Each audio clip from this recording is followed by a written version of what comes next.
Hola a todos. Hoy vamos a meternos de lleno en un concepto político que es cuanto menos fascinante y a menudo bastante polémico, la democracia delegativa.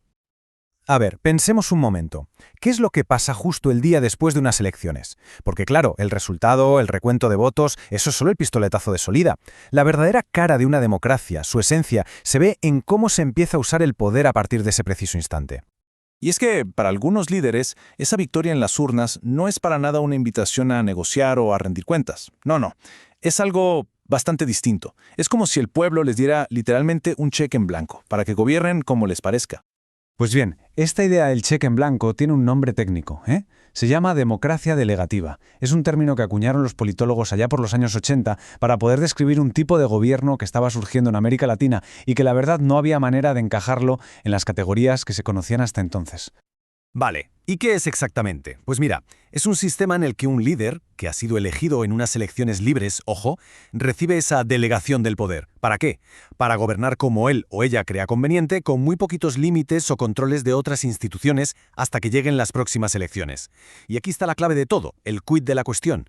En su origen son democracias, y eso es lo que las hace tan especiales y, la verdad, tan complejas de analizar.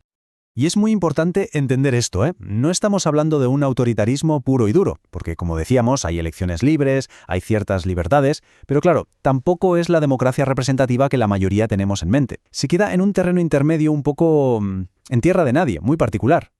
Venga, para que se vea todavía más claro, lo mejor es ponerlas cara a cara. Vamos a comparar esta democracia delegativa con la que conocemos mejor, la democracia representativa. Fijaos, las diferencias son abismales. En una representativa, se supone que la rendición de cuentas es algo continuo, constante. En la delegativa, pues te esperas a las siguientes elecciones y ya está. El papel del ciudadano cambia por completo. De ser un participante más o menos activo, pasa a ser un simple espectador. ¿Y las instituciones? Bueno, las instituciones dejan de ser lugares de debate para convertirse, a ojos del presidente, en meros obstáculos. Claro, para que ese cheque en blanco tenga algo de legitimidad, el líder necesita ganar, y ganar por goleada. Hablamos normalmente de más de un 50% de los votos.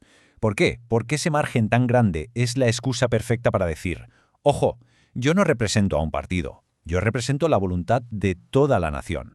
Y esa victoria tan aplastante es justo la base para construir algo mucho más grande, mucho más profundo. Es la forma en la que este sistema convierte al presidente en una figura casi mítica. Esta frase es que lo resume a la perfección. Contradecir al presidente es contradecir a la nación. Ahí es nada. La lógica es aplastante. La lealtad ya no es a unas ideas o a un partido, es personal, hacia el líder. Y esa lealtad se convierte en sinónimo de ser un buen patriota. El presidente ya no es el jefe de un gobierno, es la encarnación misma de la patria.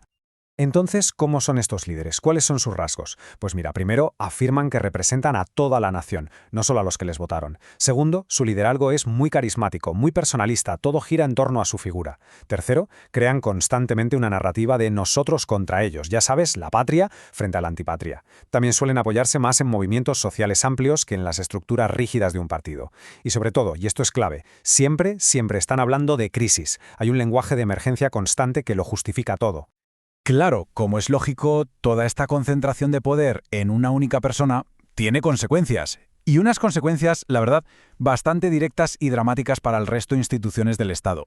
La lógica, una vez más, es muy simple. Si el presidente tiene el famoso cheque en blanco que le ha dado el pueblo, entonces cualquier institución que intente mirar las cuentas o ponerle un pero se convierte automáticamente en un enemigo del progreso, en un obstáculo para esa salvación que él ha prometido.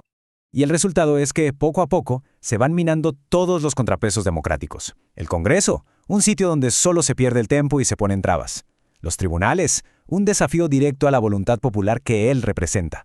La oposición, traidores, antipatriotas. Y los medios de comunicación que critican, pues enemigos del pueblo. Y lo mismo para cualquier grupo económico que no esté de su lado. Pero, y aquí viene lo interesante, este tipo de sistema, que como hemos visto nace de una crisis, muchas veces lleva dentro el germen de su propia caída. El ciclo de vida de estas democracias suele ser bastante predecible. A ver, paso 1. Hay una crisis brutal, económica o social, que genera mucho miedo y ganas de que aparezca un salvador. Paso 2. Aparece ese líder fuerte, gana las elecciones por goleada y promete arreglarlo todo cueste lo que cueste. Paso 3. Puede que sus medidas drásticas funcionen un tiempo y la crisis se calme un poco. Paso 4. La gente se empieza a cansar. Se cansa del conflicto permanente, de que nadie rinda cuentas. Hay un desgaste. Y paso 5. Como las elecciones libres siguen existiendo, llega un momento en que la ciudadanía dice basta, pide un cambio y vota otra opción. Al final, esa dependencia total de la crisis y del carisma de una persona lo hace un sistema muy inestable. Entonces, para que quede claro, ¿con qué nos quedamos de todo esto? Pues que la democracia delegativa es un híbrido. Empieza con elecciones libres, sí, pero después de la votación, todo el poder se concentra de una forma casi absoluta en el presidente. Un líder que gobierna sin apenas frenos, que ve al resto de instituciones como enemigos y que basa todo su poder en dos cosas: una crisis permanente y la idea de que él, y solo él, es la voz de la nación. Y todo esto nos deja con una pregunta final, una reflexión que no es nada fácil de responder. En momentos de crisis de verdad, de las gordas, cuando hacen falta soluciones urgentes, ¿dónde ponemos la línea? ¿En qué punto exacto el hecho de darle más poder a un líder deja de ser una delegación necesaria y se convierte en una abdicación peligrosa de nuestra propia responsabilidad como ciudadanos? Ahí lo dejo. Gracias por acompañarnos.